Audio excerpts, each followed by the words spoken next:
probably heard this a million times. Bro, just fix this with EQ. But what does that even mean? In this video, I'm breaking down everything you need to know about EQ, the different types of it, when to use them, this is important, and how to stop to making your beat sound muddy. So, let's go. First of all, let's talk about types of EQs. Parametric EQ, the most common type of EQs. You can control the frequency, gain, bandwidth for each band. Perfect for surgical EQ and mixing or even mastering. These types of EQ works in everything, bro, everything. But for example, cutting harsh frequency of this hi-hat or this snare or even this melody.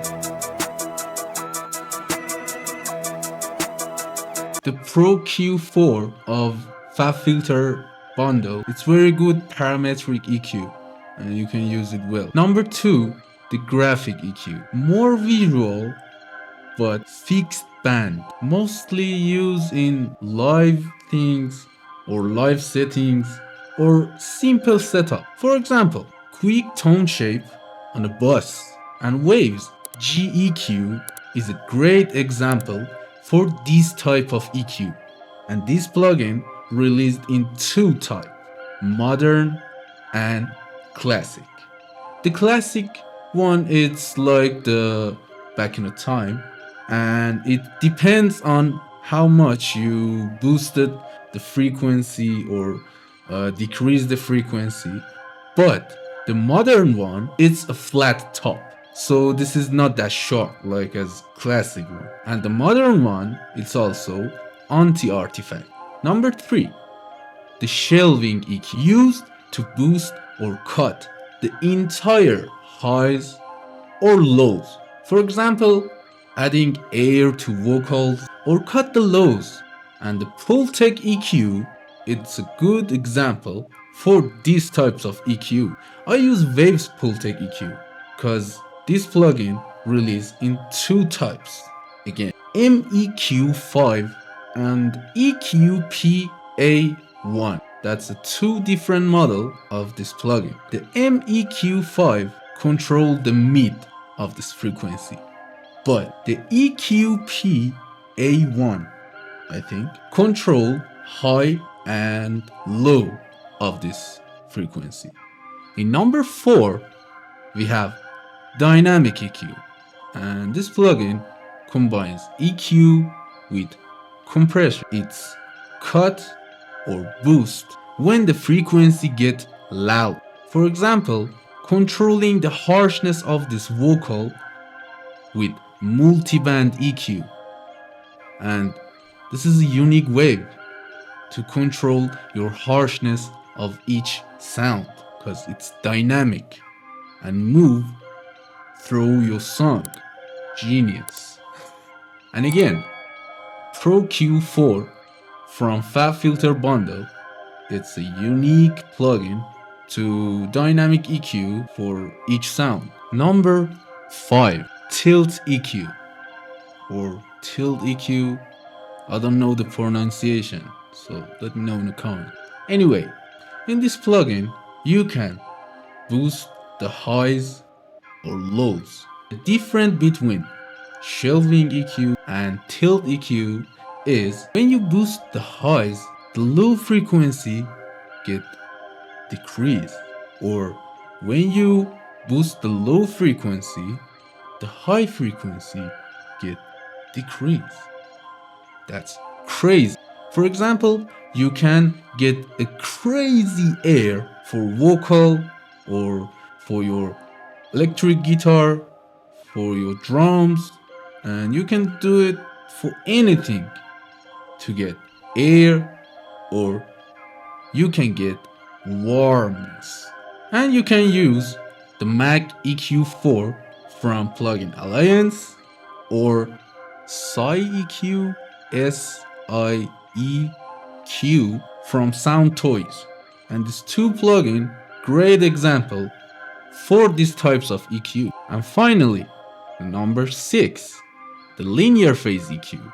And this one is a little complicated, but don't worry, I explain it to you. When you're applying the EQ on your audio, typically it's cause a little bit of phase shifting. What is the phase shifting?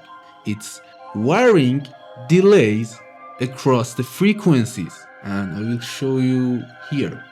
However, linear phase EQs use a technique called FIR, finite impulse response, filtering to align the phases across the frequencies, introducing the fixed latency to maintain phase accuracy, and the signal becomes to this.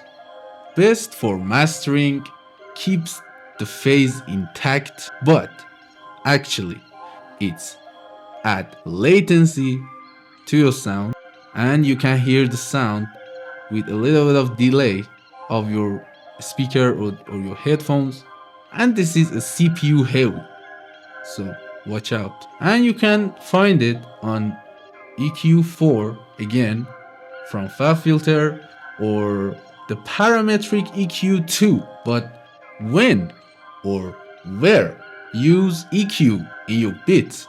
For example, on drums, you can cut the harshness of your drums. In your melodies, also, you can cut the harshness, you can cut the lows, again, to make space for 808 and your bass, and make space for each sound. But sound not fighting each other to find themselves in your beat. Alright? So you can make space for each sound. That's why you use EQ or these types of EQ. But after all of this, let's review the common mistake. Number 1, boosting too much or cutting too much. It makes a totally mistake, bro. Or using too much EQ in your sound. Bro, don't solo your audio and then EQ it. No. Always EQ your sound in the mix, so you can find your idea or you can EQ your sound better. I promise you, bro. Use this trick.